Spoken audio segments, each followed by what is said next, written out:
Your friends are the family you choose for yourself, so the saying goes, and you're really good friends you trust with almost anything. They take care of your kids, they're the person who picks you up after a dental appointment, they're your emergency contact at work. But even though you know how critical your friends are to your life, friendships don't get the same formal recognition as family relationships. There's carers leave for family, but what about friendship leave? Well, a Swedish pharmacy has just finished a year-long friend care trial where participants were able to take 15 minutes a week or 1 hour a month during working hours to check in with their friends, which is not actually very much time at all. But is there something in this policy? Should we elevate the idea of friends to the level of family in a more structural way? My very good friend, Christine Bagley-Jones, joins me fortnightly for Head and Heart. Hello, Christine. Hello, Tegan. What are friends doing for us support-wise that family sometimes can't? I just love this topic because I think that friends are so cherishable and they can be so unique because they're self-identified. We haven't inherited them. We get to choose them and get to design how we want that friendship to flow. So it really allows us to be our most authentic self if we, are around the right people. Yeah, they say you can't choose your family, but you can choose your friends. And often we have to choose our friends because our family doesn't align with our values in the same way as our friends do.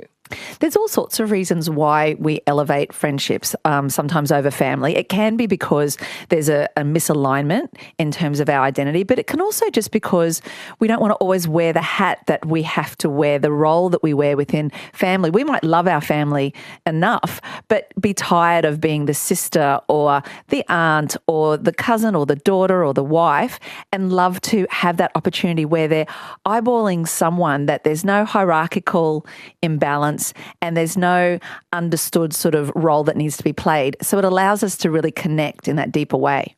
So this particular trial in Sweden was aimed at combating loneliness. It's been recognised as a real health risk. What do we know about loneliness and its impact on our overall health?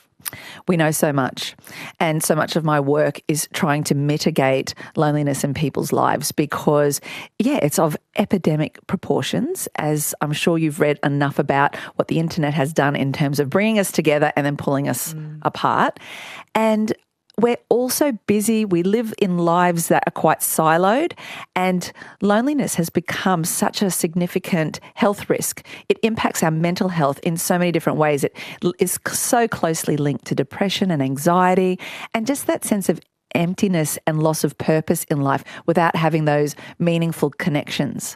So this idea of formalising friendship care, I mean, you're not a policymaker, Christine, but what kind of level of leave, like this is 15 minutes a week or an hour a month, what would that allow people to do? Well, I wish I was a policymaker, can I just say, because I would really focus on this. I think it could do tremendous things because firstly, it heightens our awareness of the value of it and people will be talking about it more.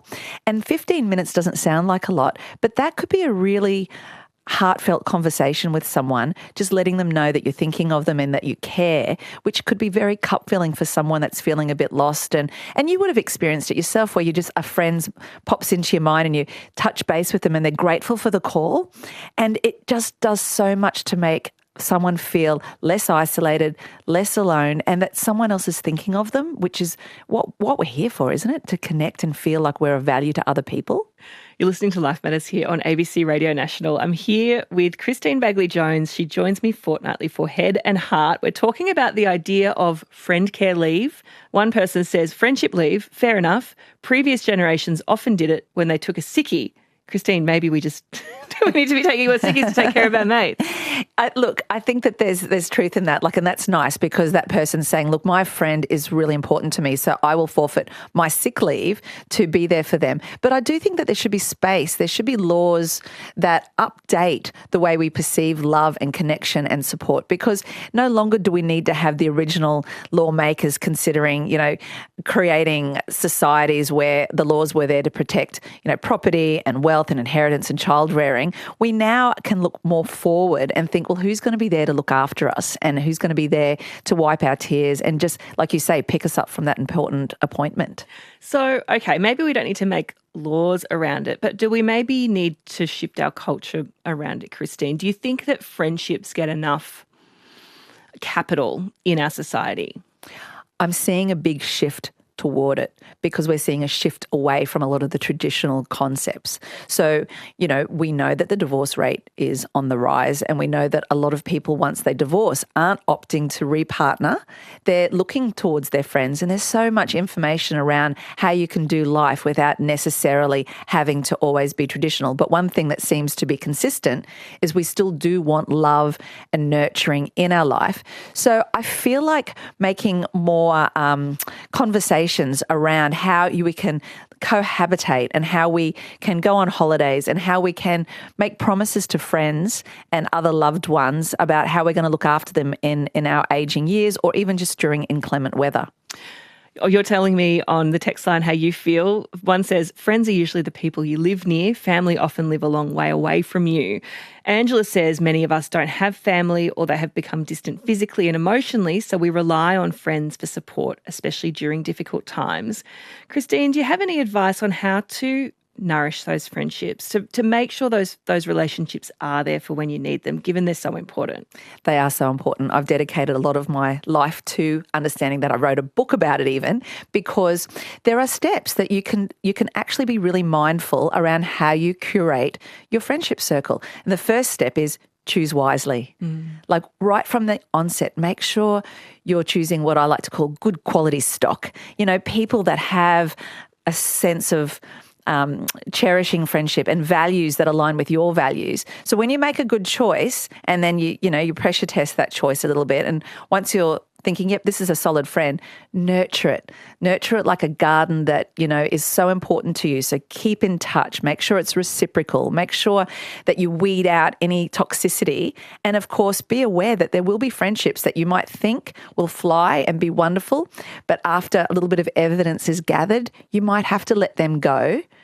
And that's okay too, because then you're making room for someone that's more like-minded. So, so choose well, be dedicated to that friend, be ferociously loyal in every setting, and let them feel loved and let them have that reciprocity is so key. Make sure you're a chicken soup friend or vegetable soup, because so many of my friends are vegetarian now.